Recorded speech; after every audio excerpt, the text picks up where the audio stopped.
Rachael Blackmore has solidified her status as one of the most renowned jockeys in Ireland. Her place in racing history was cemented by her stunning win at the Aintree Grand National and her incredible victory at the 2021 Cheltenham Festival. As a fitting tribute to her transformation from racing star to popular figure, she was later given the RTE Sportsperson of the Year. Even though everyone knows Rachael from the racetrack, what's life like without the helmet? The 35-year-old Rachael revealed her debut book, Granny National, a children's tale about a grandmother's ambition to become a jockey and the people who support her in realizing it. The book is already available for pre-order and is scheduled for release in May.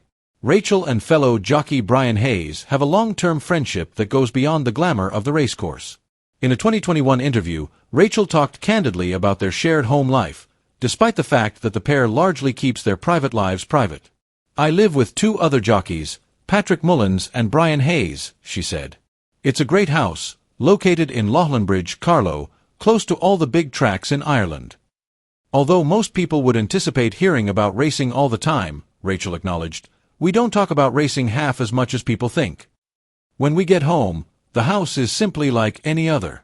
Rachael's precise net worth is unknown, although according to the Racing Post, her career prize money is well over €9 million. On and off the track, her transformation from one of Ireland's best jockeys to a popular figure is still ongoing. Rachael has faced challenges along the way to national fame. When she rode Alpha de Oboes in 2018, she experienced the Grand National for the first time. Although it ended in a crash at the chair, it was the start of her quest for one of the most coveted racing awards. When she returned to Aintree a year later, she rode Valser Lido and finished 10th at odds of 66-1.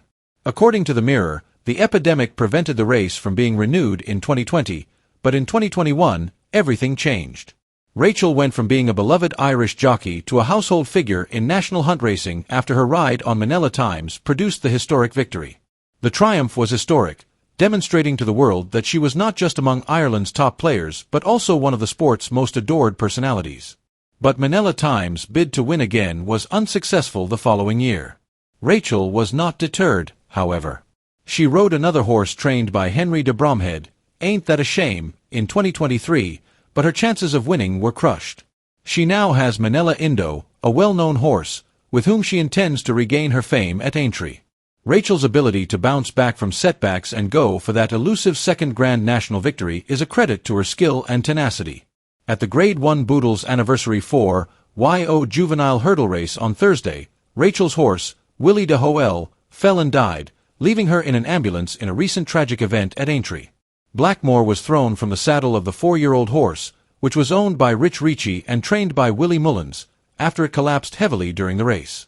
Rachael is now going through a difficult time in her career, but her tenacity and willpower have allowed her to succeed in both her personal and racing lives.